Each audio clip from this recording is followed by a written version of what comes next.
What's up, brothers and sisters? It's your brother, G World 7_D. Um, just doing a little quick little video. Early today, I was out there exercising, and I was doing my walk down at that, doing my running. There was a lot of wind, so it might have been hard to hear me. So I'm doing this little piece right now. I said I'll do a video tonight, and I'm gonna do this video real quick. Um, this is from the book Indian Slavery in Colonial America. Indian slavery in Colonial America. Alright? And I'm going to read a few things. Alright? The enslavement of Indians remained of vital importance to war and diplomacy for Indian and British. Indian slavery in the post-war period was decidedly political in nature. Both Indian and British continued to make slaves of their Indian enemies. In the wake of the Yamasee War, Indian communities grew in size and power as confederacies increasingly coordinated their foreign political agendas. With this growth came a renewed emphasis on crying blood, which nurtured cycles of intertribal warfare. Once again, Indian enslavement became largely political. Indians no longer enslaved enemies for economic purposes, that is, explicitly for trade, though the colonial government used economic incentives to promote the enslavement of Yamasees and other Indian enemies by colonists and Indian allies. Now, Indians sacrificed their war captives or kept them in their towns as slaves or adoptees. Nonetheless, years of enslaving enemies for colonial trade had changed native slavery in warfare, increasing the intensity and scope of both. For colonists, too, Indian slavery became a largely political system after the Yamasee War. Carolinas enslaved their Indian enemies and used the system of slavery to advance their own geopolitical goals in the region. Even as they embraced the Atlantic slave trade in Africans, Carolinians engaged in the political enslavement of southeastern Indians. But while often motivated by vengeance and a desire for psychological satisfaction, Carolinians did not incorporate the cultural construct of crying blood. They targeted Yamasee for enslavement, blaming them for the late war and ongoing frontier violence.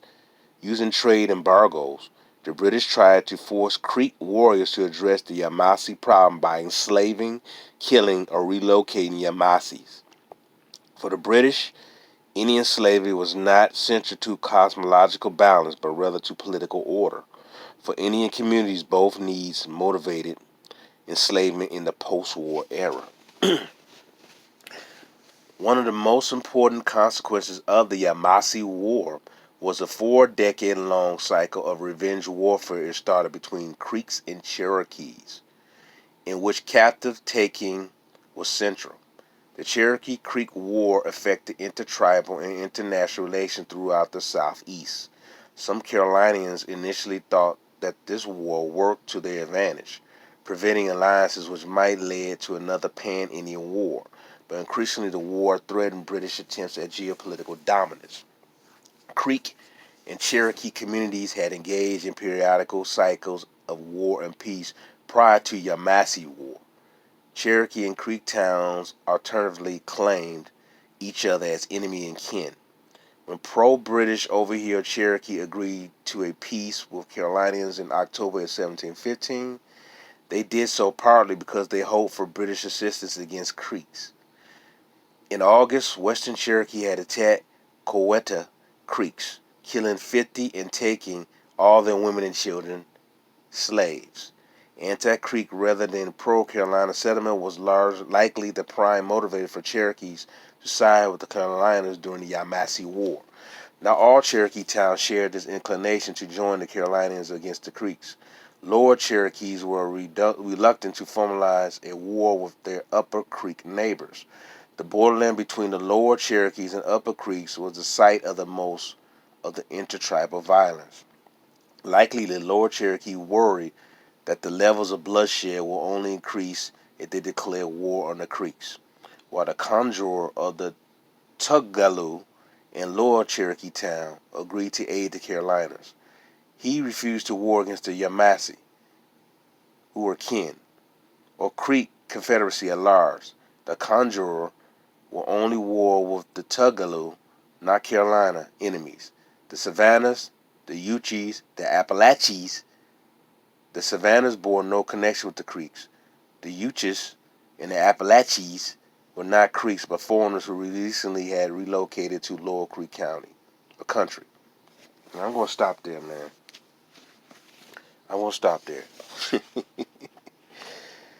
um, like I said, and I'm going to constantly have said this, that the original slaves here in America were the black Indians, and then also expelled Moors from Europe. Anyone who's still telling you that majority of so-called African Americans, which we never should call ourselves that, black people in America, are descendants of West African slaves, don't know what the hell they're talking about. And they continue to teach you a distorted, lying history that was given to them by white folks. Most of us are not descendant of no damn African slaves, West African slaves, because there weren't that many of them brought here. I just read to you about Indians being enslaved here in the Americas. All right. And I've read you from other books talking about how the British, the French, and the Spanish were here, and how different groups were siding different groups, and how they was raiding different villages, and siding with one of the three different groups so they can take over their land, take over their territory. It really bothers me how this information is in your face, but we don't study it. And most of these black scholars are not going to tell you that because most of them don't know it or don't care, man. What Gates did to J.A. Rogers' book, 100 Major Facts of the Negro, taking stuff out is disgusting. He's disgusting. He's a sellout. But most of your black scholars are like that. They'll tell you about some little Africans who fought for black people not to be taken as slaves from West Africa coming into America when most of us are already here.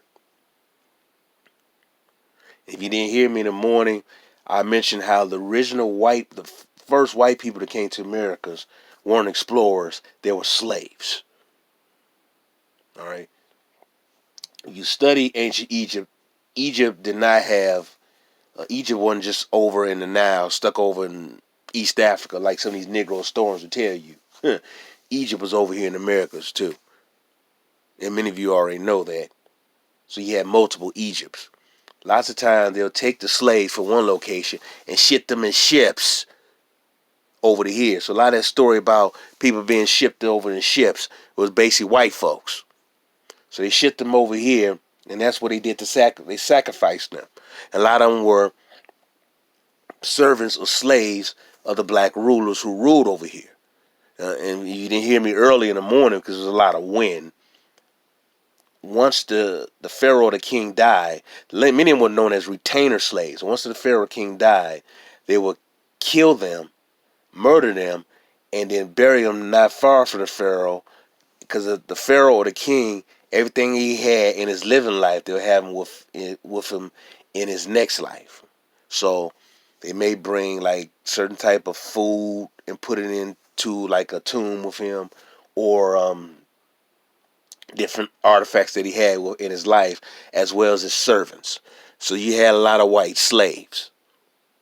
So you had white slaves here in America. So a lot of them were probably shipped over from Egypt over in Africa here to the Americas, because it was a two damn different Egypts. Negro scholars don't tell you that. Negro scholars don't even want to talk about that because many of them don't know that, or many of them just all they care about is gaining some wealth from white folks. These Negroes cannot be trusted. Then a lot of them try to, when they do talk about blacks in America, they want to Africanize everything. All of us are not African. There's a connection, but all of us not African. And when they start trying to Africanize stuff, that's a problem. Because that's robbing our true identity, who we are here. And then allowing other people to come and swoop up under us and steal our identity. And say that, quote, they are the original Americans, which they're not. Because since we're claimed to be African. So I want us to continue, man, to put in this research. Because there's so much stuff. I don't listen to most of these historians. I take bits and pieces of things and just go what I have to go with. But listen to most of these Negro historians, man, is going to lead you to just thinking that you was a slave. And that's sad, too, man. They doing all this stuff so they can gain some little chump change for these white folks. But these some sellouts, man, out here. These some sellouts, man. So I want to, brothers and sisters, I want you to continue to do your research and continue to study your history. Because when I read to you the J.A. Rogers book, and talking about how the Negro presence in Rhode Island, Connecticut, and Massachusetts, that's dealing you with the area where Martha's Vineyard at, where those Negro Indians are at, and then you dealing with the King Philip's War, where those Negro Indians are at, and then you're getting closer to the Lily and the Nappy, where those Negro Indians are at. All the Indians here, the real Indians, not only they were black, but they were all over the Americas, man. So there's no excuse for idiots who continue to say that we're descendants from West Africa slaves. Man, we don't even look like a lot of them, man. Now, I'm not saying some of my people are not there, because I mentioned before in past posts, once some of the empires here started to burn down, some people fled to certain regions of the world. Because our people had the knowledge of selling ships. Not only they used bamboo, man, they had wooden ships. They were very sophisticated. I mentioned this over and over again. I said this over again. They had wooden ships.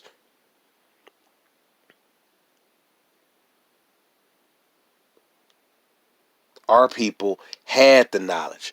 But unfortunately, we just think of ourselves as slaves, and we allow people to get away with this. And these clowns claim to be educated. They're the biggest dumbasses that you'll find. But I want to read that real quick. I want you to pick up the fact that the reason there's more to our history than slavery. But I want you to understand that there was Indian slavery. Those Indians were black people. I want you to comprehend that. You have to understand that the original slaves were black people. They're Indians. We are their descendants. So this West African stuff, man, that you come from West Africa, there weren't that many slaves brought here to the Americas from Africa. We were already here. And we are descendant of the Aboriginal black Indians that were here. So I really don't like certain terminologies, man. So I refuse to address myself with being called an African American. I don't call myself an African. I don't call myself no foundational black American. That's not me. If you want to call yourself that, fine. But I really think that we really need to take hold and love in our history and knowing who the hell we really are.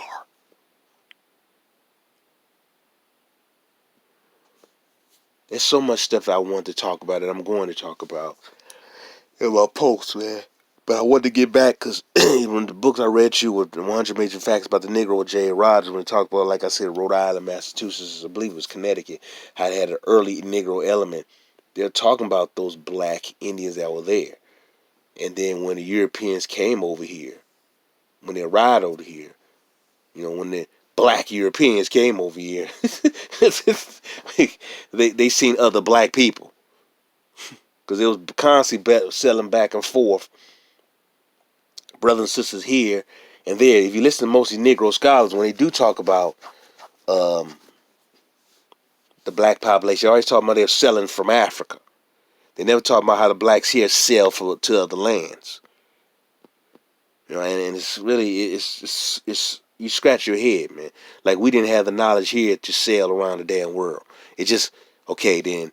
If we're gonna admit that black people sailed over here, then it had to just come from Africa, which is a lie. Because you did have black people from Asia, then you had black people here selling to Asia, selling to Europe. Like I said, selling to not only to West Africa but over to East Africa. We traded and sailed around the world, and we used wooden ships. That's what we did. Oh man, so it get kind of frustrating sometimes because I keep hearing people talking about well, black Americans are descendant of West African slave, and they start dogging out Dane Calloway, and I had some disagreements with Dane, but Dane is right to the fact is we are the true Indians and we're not African. He's right on that, you know. He's right in that. We're not. We are American, and not to say we don't have no connection to Africa, but we're not African. We're not African. And I don't know what it seemed to get a lot of these black scholars, their panties start to get wet. I don't know, but they keep claiming that we're African. We're not African. Not every single black person is African. If you've been, and then you get certain groups who've been out of Africa for so many damn thousands of years, but they still African? Come on, man. No, I just don't buy that. I don't know. I don't get down with that. That's more that Pan-African thinking that you still trying to hold on to that Pan-African thinking. No. Look, I'm with other brothers and sisters around the world. I want them to do well. But the ones who don't like us, man, they can go to hell. Period. But Negroes here can go to hell. They continue to sit there say they descended from West African slaves.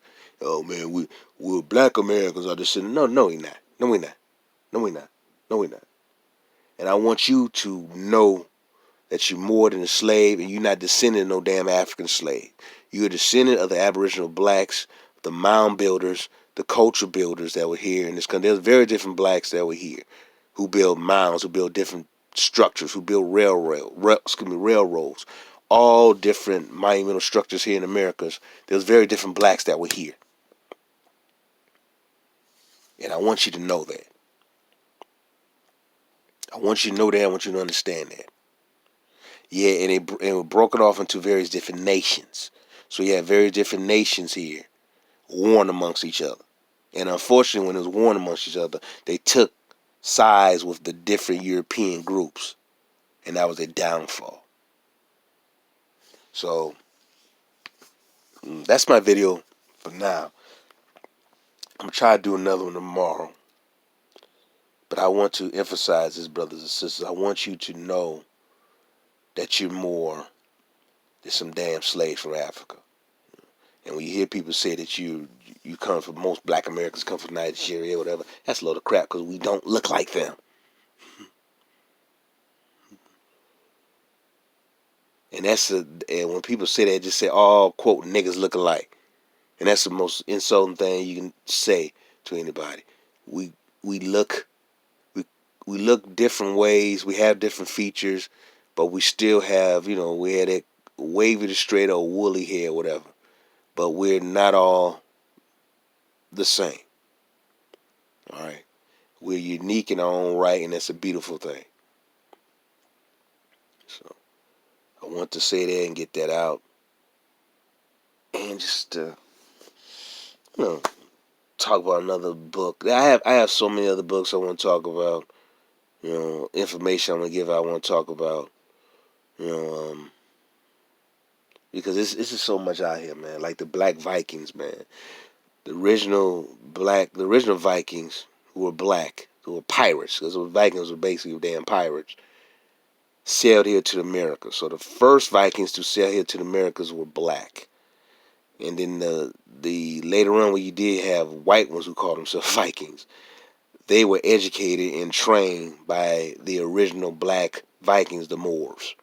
All right, so they were educated and trained by them. So I'm going to emphasize that we need to reclaim all our history. We need to reclaim everything about our history. You do not allow these goofballs, these Negro storms who just lying to you, continue to get away with these lies, man. So I'm going to continue to bust out information, tell information, and try to give you sources to read. Give you sources to read. So I'm not done. I got so much to do, man. So much to say. So much to put down. But that's just something quick from the book Indian Slavery in Colonial America. Alright? So this is a Saturday night. I'm going to watch some. I guess I'm going to watch a little bit of track and field. Well, I know Negroes going to dominate it no matter what type of running thing. Negroes going to dominate it. So, Alright then. Peace and love. Alright.